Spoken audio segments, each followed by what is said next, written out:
Students इस second part में हम करेंगे थर्ड जनरेशन लैंग्वेज से स्टार्ट।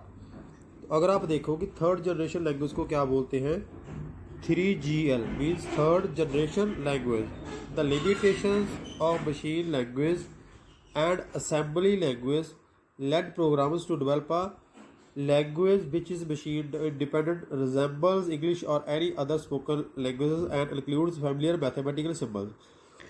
तो इसमें क्या है कि जो भी मशीन लैंग्वेज में लिमिटेशंस थी जिसको एक यूज़र अंडरस्टैंड नहीं कर पा रहा था, उसको थोड़ा सा एडवांस कर दिया ताकि उसको यूज़र इजीली अंडरस्टैंड कर सके। तो उसी एडवांसमेंट को हम बोलते हैं थर्ड जनरेशन लैंग्वेज। तो इसी जनरेशन में आके इसको थोड़ा ऐसा बना दिया ताकि हर कोई यूज़र उसे ईजिली अंडरस्टैंड कर सके, जिसमें मैथमेटिकल सिम्बल्स को यूज़ किया गया और इसीलिए इसको बोलते हैं हाई लेवल लैंग्वेज।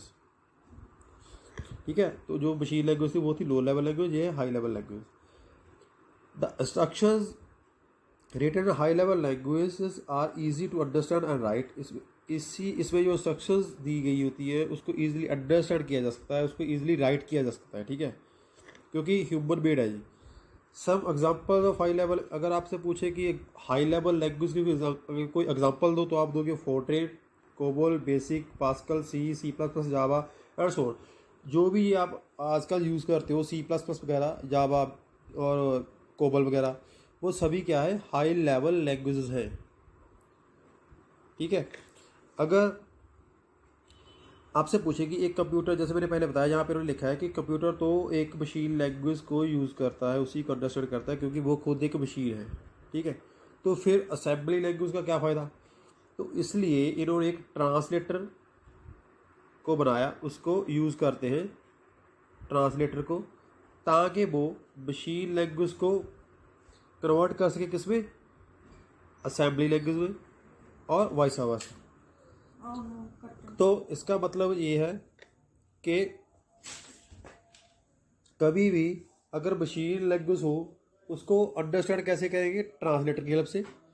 और असेंबली लैंग्वेज को अगर कंप्यूटर अंडरस्टैंड करेगा तो किसकी हेल्प से ट्रांसलेटर की हेल्प से ही। तो ये एक बीच में ऐसे काम करता है कि जैसे कि मान के चलो कि आपको इंग्लिश आती है, सामने वाले बंदे को इंग्लिश नहीं आती, उसको हिंदी आती है, आपको उसकी लैंग्वेज नहीं आती, तो बीच में एक ऐसा इंसान होगा जो दोनों की लैंग्वेज को एक दूसरे को ट्रांसलेट करके बताएगा ताकि आप एक दूसरे के साथ कम्युनिकेट कर पाओ। इसी तरह ट्रांसलेटर यहाँ पे काम करता है। ठीक है, तो यहाँ पे देखो लिखा है नीचे, features of high level language. High level language के फीचर्स कौन कौन से हैं। इट इज़ यूज़र फ्रेंडली, जैसे हमने बताया कि हाई लेवल है, ये जो यूज़ करता है उसके लिए बहुत ये अंडरस्टैंडेबल है।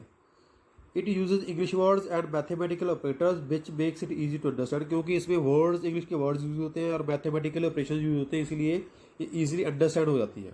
It is not dependent on machine, ये मशीन पे डिपेंडेंट नहीं है क्योंकि इसको यूज़र ने असेंबल किया है, इसलिए ये पूरी की पूरी मशीन पे डिपेंडेंट नहीं है। और यहाँ पे देखो इन्फो बॉक्स में इन्होंने लिखा है कि इन्फॉर्मेशन दी है कि translator is also known as language processor. Translator को लैंग्वेज प्रोसेसर भी बोलते हैं। अगर आपसे कोई पूछे व्हाट इज लैंग्वेज प्रोसेसर, तो आप बोलोगे a translator is also known as language processor, जो लैंग्वेज को प्रोसेस करता है। आगे देखो फोर्थ जनरेशन लैंग्वेज, इसमें थोड़ी सी और एडवांसमेंट है। फोर्थ जनरेशन लैंग्वेज, इसको 4GL बोलते हैं, और मॉडर्न हाई लेवल लैंग्वेज, इसमें थोड़ी और एडवांसमेंट है इसलिए इसको मॉडर्न बोलते हैं। वह developer to get closer to human language in terms of thinking and conceptualization than any previous generation language. It is independent of the operating system. तो ये क्या है, ये ऑपरेटिंग सिस्टम से एकदम इंडिपेंडेंट है। जो आपका विंडो ऑपरेटिंग सिस्टम होता है ना, उससे ये पूरी तरह आज़ाद है। इसमें थोड़ी सी जो आपकी हाई लेवल लैंग्वेज थी उससे भी थोड़ी एडवांसमेंट है, ये और भी ह्यूमन के थोड़ी सी क्लोज है। ठीक है, आगे देखते हैं इसमें क्या लिखा है। सम एग्जाम्पल्स ऑफ 4GL, तो एग्जाम्पल्स कौन कौन सी है, SQL, structure Curie language, focus, metaphor, PostScript, wave, Gauss, Python बहुत यूज़ करते हैं। ये सभी फोर्थ जनरेशन की हाई लेवल लैंग्वेज हैं। तो फीचर्स कौन कौन से हैं, तो वही ये फ्रेंडली है, ठीक है, कम एफर्ट्स लगते हैं इसमें, अंडरस्टैंडेबल है, तो बहुत ही हाई लेवल की है, बहुत ही हाई स्पीड की है ये इसके फीचर्स हैं। कॉमन जैसे बाकी की होती है। नेक्स्ट है यहाँ पे 5th जनरेशन लैंग्वेज कि 5th जनरेशन लैंग्वेज क्या होती है, इसमें क्या क्या फीचर्स हैं। 5th generation language called 5GLs और एडवांस्ड हाई लेवल, वो बॉर्डर थी, ये और भी एडवांस है। Advanced high level language are use in artificial intelligence. तो आपने देखा कि रॉबर्ट्स काम करते हैं, तो वैसी जगह पे वो किसको यूज़ करते हैं, आर्टिफिशियल इंटेलिजेंस। यहाँ पे आर्टिफिशियल इंटेलिजेंस की बात आ गई, तो वहाँ पे क्या यूज़ होगी, 5th जनरेशन लैंग्वेज यूज़ होगी। ठीक है, अगर आपसे पूछे कोई 5th जनरेशन में कौन सी लैंग्वेज यूज़ होती है, आप बोलोगे artificial intelligence. Its primary goal is to eliminate the needs of implementing and algorithm to solve a problem. तो इसमें प्रॉब्लम को सॉल्व करने के लिए बहुत ही मतलब कि एडवांसमेंट दी है ताकि उसमें बहुत ही कम समय लगे। ठीक है, एलिमिनेट किया है। इट मीन्स दैट अनलाइक, पहली तो बात है ये मतलब कि इसको ऐसे किया है, मतलब कि डेवलप किया है कि कोई भी मतलब कि दिक्कत आए ही ना, इसको इतना लिमिटेड कर दिया कि कोई भी आपको प्रॉब्लम इसमें आए ही ना। ठीक है, it means that unlike the earlier generation of programs language which were designed to build specific programs, the 5th generation language are designed to make the computer solve a given problem on its own without any interference of the programmer. तो जैसे मैंने आपको बताया कि इसमें ऐसी advancement कर दी है कि ताकि कंप्यूटर्स को कोई भी आपका एरर आए उसको खुद ही रिजॉल्व कर ले। जैसे आपको पता हो कि पहले जो एंड्रॉयड फोन्स आते थे तो उसमें आपके वायरस आता था, तो उसको आपसे अलग से एंटीवायरस करना पड़ता। आपके जो फोन्स हैं एंड्रॉयड, तो उसमें वायरस आए या ना आए, अपने आप ही वो उसको रिकवर कर लेता है। ठीक है, आपने कभी भी उसको स्कैन नहीं किया होगा। तो ऐसी इसमें एडवांसमेंट है। ठीक है, तो आगे देखो ट्रांसलेटर। तो ट्रांसलेटर किसके कैसे कहते हैं, पहले एग्जांपल देख लो इसकी। एग्जांपल नीचे दिए हमने, प्रोलॉग, OPS5 एंड मर्करी। तो ये इसकी एग्जांपल है 5GL की।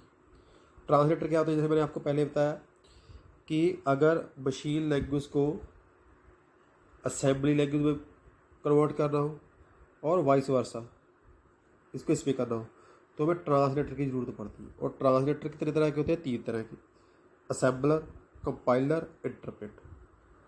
अब असेंबलर क्या होता है, कंपाइलर क्या होता है, इंटरप्रेटर क्या होता है, ये हम पढ़ेंगे नेक्स्ट वीडियो में।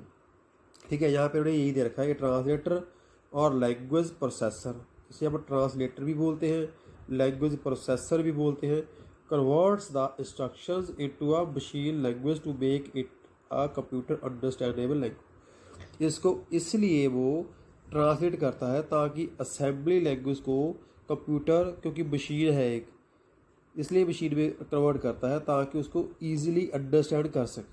ठीक है, और मशीन लैंग्वेज को इसलिए असेंबली में कन्वर्ट करता है, ट्रांसलेट करता है, ताकि एक ह्यूमन, एक यूज़र, एक प्रोग्रामर ईजिली उसको अंडरस्टैंड कर सके कि वो क्या यहाँ पे लिख रहा है। ठीक है, क्योंकि आपको पता है कि एक ह्यूमन कभी भी उसको कोडिंग का नहीं पता चलेगा कि कंप्यूटर क्या लिख रहा है ऐसे। उसको वही पता चलेगा कि अगर वो हेलो लिखेगा कि ये इंग्लिश के वर्ड्स है कि हेलो लिख रहा है। अगर वो लिखेगा कि 213, उसको पता है कि 230 लिखा है।